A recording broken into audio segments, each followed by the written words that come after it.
अब आप सब कुछ शून्य में जाते हुए आप अपने सिर के बारे में सोचिए। जो आपका हेड है, आपके बाल है, आपके हेयर्स हैं, उनके बारे में सोचिए कि आपके हेयर्स कैसे हैं। आपने देखे होंगे शीशे में कभी ना कभी, कैसे हैं, खड़े हैं, बैठे हैं। अब आपने जो कुछ भी करना मानसिक रूप से करना है, फिजिकली नहीं, मतलब अपना जोर लगा के नहीं, सोच के साथ करना सब कुछ। अब आप उन बालों को ढीला कर दीजिए। इसके बाद आप माथे के बारे में सोचो, माथे को ढीला छोड़ दो।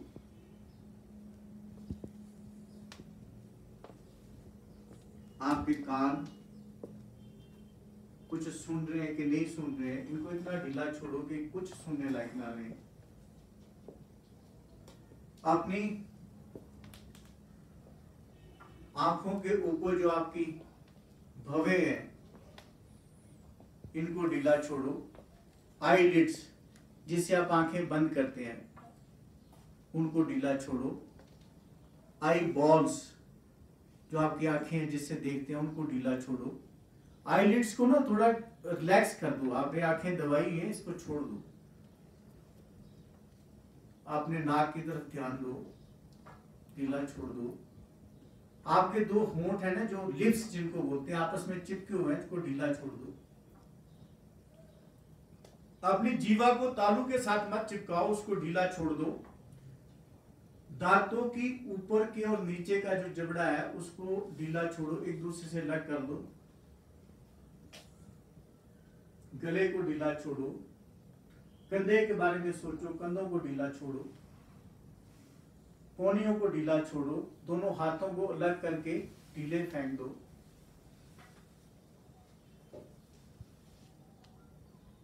घुटने, गोडे, इनको ढीला छोड़ो। पांव ढीले छोड़ो।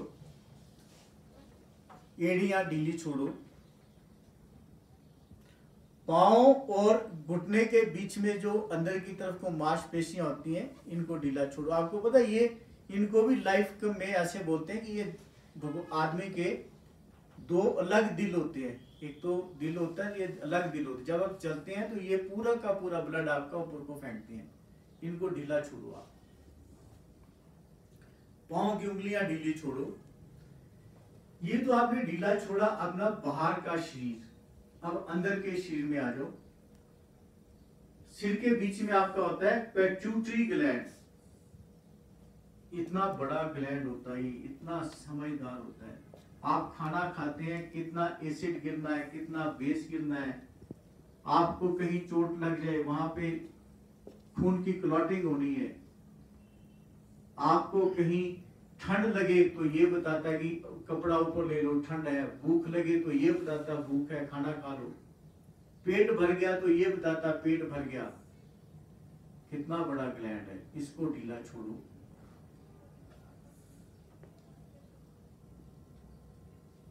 अपने सारे ग्लैंड्स इसके साथ जो कनेक्टेड है, स्प्लीन है, पैनक्रियाज है, लीवर है, थायराइड है गले का, वो सबको ढीला छोड़ो। मतलब आप अपने आप को पूरा अंदर अंदर से भी ढीला छोड़ो। अब आ जाओ, इसके बाद आपका हार्ट होता है, हार्ट जो जिसको दिल बोलते हैं, जो लहू को, खून को, ब्लड को पंप करता रहता है। उसके दो वेंट्रिकल्स होते हैं, दो ऑरिकल्स होते हैं, ग्रेटर एओर्टा होती है उसमें। उसको बिल्कुल ढीला छोड़ो। उसको ढीला छोड़ने से पहले उसके बाहर एक पेरिकार्डियम, एक थैली होती है जिसमें पानी होता है, उसको ढीला छोड़ो। अब हार्ट आपका, उसको ढीला छोड़ने से आपका हार्ट ढीला हो। अब इसके बाद आप अपनी एलिमेंट्री कैनाल पे आओ, जिसको खाने की नली बोलते हैं। सबसे ऊपर स्टोमक मुट्ठी के साइज का होता है, उसको ढीला छोड़ो। ड्यूोडेनम यू शेप होता है, उसको ढीला छोड़ो। स्मॉल इंटेस्टाइन, छोटी आंत, लार्ज इंटेस्टाइन, बड़ी आंत, रेक्टम, किडनीज, यूरिनरी ब्लैडर, सबको ढीला छोड़ो। अब जो मेन आपका बॉडी का पार्ट है, सांस जहां आप ले रहे हैं, फेफड़े, इसका वर्किंग देखो। आप सिर्फ सांस छोड़ सकते हैं, लेना आपके बस की बात नहीं है। अंदर अपने आप जाएगी, सांस आप छोड़ो, अंदर अपने आप जाएगी। हमारे बोलते हैं आपकी सांसें लिखी होती हैं, कितनी सांसें आपने लेनी है, उससे एक भी ज्यादा नहीं मिलती। तो आप सांस छोड़ सकते हैं, अंदर लेने की आपको जरूरत नहीं है, वो तो भगवान ने लिखी है, तो आपको अंदर जाएगी जाएगी। सांस बाहर छोड़ो, सांस बाहर छोड़ो,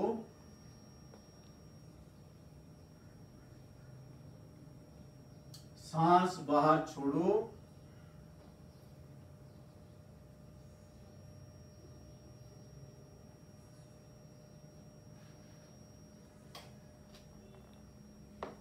अब बड़े काम की बात मैं आपसे करने जा रहा हूं।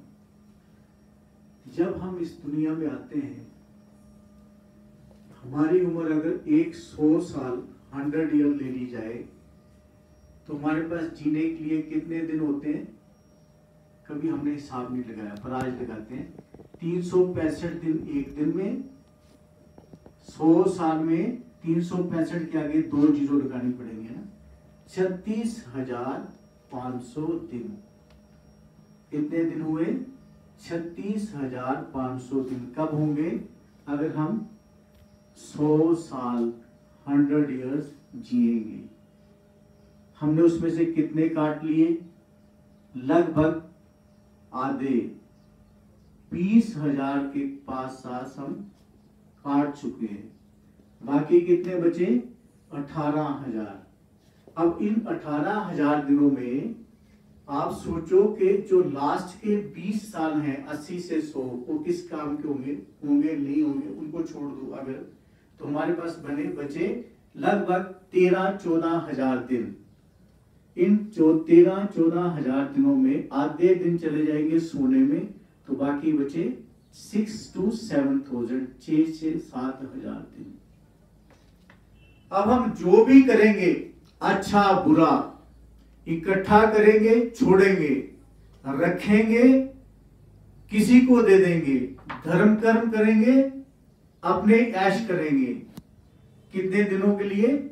सिर्फ 7 to 8,000 डेज। सिर्फ 7 to 8,000 डेज। अब आपने खुद विचार करना है, क्या आपको क्या करना है इन 7 to 8,000 डेज के लिए?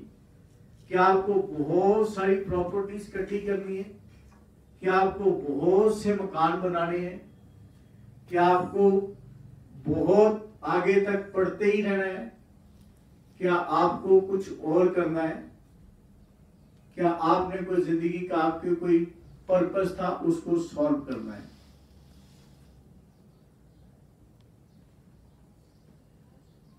इसके बाद क्या आप ऐसा समझते हैं कि इस संसार में किसी भी आदमी को गलत काम करके कोई पैसा इकट्ठा करना चाहिए, कोई प्रॉपर्टी इकट्ठी करनी चाहिए? गलत काम में सिर्फ रिश्वत नहीं आती, भाई की प्रॉपर्टी मारनी, किसी गरीब से उसकी बहुमूल्य संपदा थोड़े पैसों में खरीद लेनी, किसी अनजान से, किसी बेवकूफ से ऐसा बिजनेस करना कि उसका धोखा देना, किसी तरह से उसको थोड़े पैसे देके उससे ज्यादा चीज ले लेनी। क्या ये करना उचित होगा? और अगर उचित नहीं होगा, अगर आपके पास वैसे भी पैसे आ रहे हैं, तो क्या बहुत सी प्रॉपर्टीज एक्युमुलेट करना इस लाइफ का कोई पर्पस है?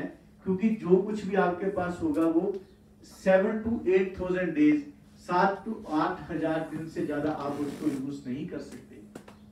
और जिनकी तो उम्र ज्यादा होगी, उनके पास तो खुद हिसाब लगा लें कितने दिन तक यूज कर सकते हैं। क्योंकि जो आपका है वो किसी और का होगा ही होगा। उसके जाने के तरीके अलग अलग हैं। उसको डाकू लूट के ले जा सकते हैं, कोई धोखाधड़ी से आपसे ले सकता है, कोई आपसे छीन सकता है, कोई आपसे ठगी करके ले सकता है, थोड़े से पैसे देके ले जा सकता है, या अल्टीमेटली जो सबसे अच्छा गिना जाता है इनहेरिटेंस, आपके बच्चों को आपसे चला जाएगा, उनके बच्चों को आगे चला जाएगा, उनके बच्चों को आगे चला जाएगा, जैसे आपको मिलता आ रहा है।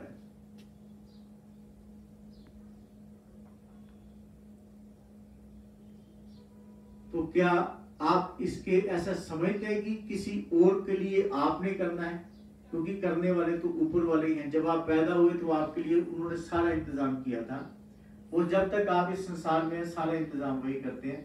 आज तक मैंने अपनी लाइफ में कोई जंगली जानवर ऐसा नहीं देखा जो भूख से तड़फ के मर रहा हो, जहां ऐसा कोई इंसान नहीं देखा जो पानी के बिना, जहाँ खाने के बिना तड़फ रहा हो, मेरे को खाना नहीं मिला और मैं मरने जा रहा हूँ।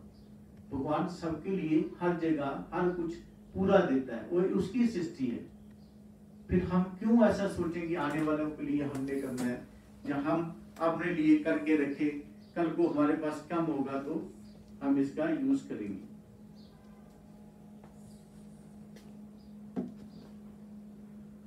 अब आपने खुद सोचना है आपकी लाइफ कैसी होनी चाहिए, आपने क्या करना है क्या नहीं करना है। इसके लिए बहुत से धार्मिक चैनल हैं और बहुत कुछ है, आप सुनते सुनाते हैं, ग्रंथ बहुत से हैं वो आपने पढ़ने। अब आप इसी स्थिति में अगर थोड़ी देर रहना चाहते हो तो रह लो, सांस लेते रहो और मनन करते रहो।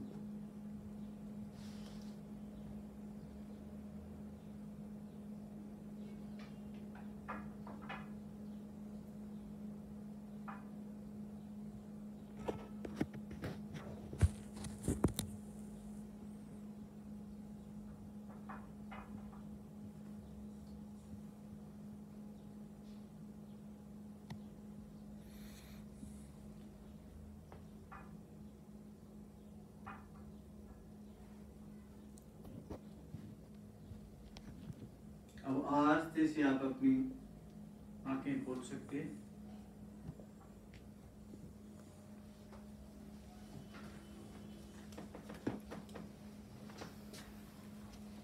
अगर किसी को नींद आई होगी इसके बीच में, तो समझना कि आपको रात को नींद ठीक से नहीं आती, तो कल से ही आप सोने के टाइम भी इसको प्रैक्टिस कर सकते हैं। क्योंकि रात के अगर आप सोए होते अच्छे से तो अभी नींद नहीं आ रही थी, इसका मतलब आपके माइंड को रेस्ट की जरूरत है, आप बहुत ज्यादा सोचते हैं, नींद प्रॉपर नहीं, इसलिए अभी नींद आएगी। अब आपकी लाइफ आपको कैसे जीनी है, लाइफ कैसे जीनी है, इसके ऊपर मैं 2 मिनट में आपको बताऊंगा। एक संत के पास एक आदमी चला गया, कहता संत जी हमें लाइफ कैसे जीनी चाहिए। संत ने उसको देखा, संत तो बहुत पहुंचे होते हैं, उसने बड़ी आंखें खोली, ऐसे करके देखा, सबको देखा ऐसे, और देखने के बाद उस आदमी को बोलता है कि तू अब ये ज्ञान प्राप्त करने के लिए मेरे पास आया है, तेरे तो जिंदगी के दिन ही 7 बचे, अब तो तेरे पास सिर्फ 7 दिन है जिंदगी के, और इस समय तो मेरे पास ज्ञान पूछने आया है। अब तू जा, और अब तेरे को ज्ञान की जरूरत नहीं है, अब तो 7 दिन में क्या ज्ञान लेना, क्या करना। वो आदमी चला गया, घर जाके उसने अच्छे अच्छे काम शुरू कर दिए, गरीबों को रोटी खिलाई, गाय को रोटी खिलाई, जो उसको लगा कि असहाय है उसकी सहायता की, बाहर देखे कोई जिसको कोई कुछ कर सकता उसका वो करे। उसने सत्य बोलना शुरू कर दिया, झूठ ना बोले, जिससे उसने कभी धोखा किया था उसके जाके पैसे वापस करके आए, कभी बोले मेरे से गलती होगी मेरे को माफ कर देना। ऐसे उसका एक दिन निकला, दूसरा दिन निकला, अब 7वें दिन का इंतजार कर रहा था। अब 7वें दिन सुबह बैठ गया कि अब तो जाना ही है, और प्रभु की कृपा और 7वां दिन भी निकल गया। उसने सोचा हो सकता है कहीं गलती लगी हो कैलकुलेशंस में, 8वें दिन का इंतजार किया, वो 8वां भी निकल गया। जब 8वां भी निकल गया तो फिर वो संत के पास गया, कहता जी आपने तो 7 दिन बोले थे, मेरे तो 8 निकल गए। कहते तूने क्या किया इन 7 दिनों में, कैसे जिया। कहते जी इस तरह से मैंने अपने 7 दिन बिताए। तो कहते आपने अपनी जिंदगी भी ऐसे ही बितानी जैसे 7 दिन बिताए। तो ये तो कहता मैंने इसलिए तेरे को बोला, तुझे खुद ही पता लग जाएगा कि आपने जिंदगी कैसे जीनी। मैं क्लियर हो गया। अब मैं आपसे 1 मिनट की और बात करूंगा, उसके बाद आपने कोई क्वेश्चन पूछना होगा तो पूछ लेना। अब जो लोकायुक्त एक्ट है, इस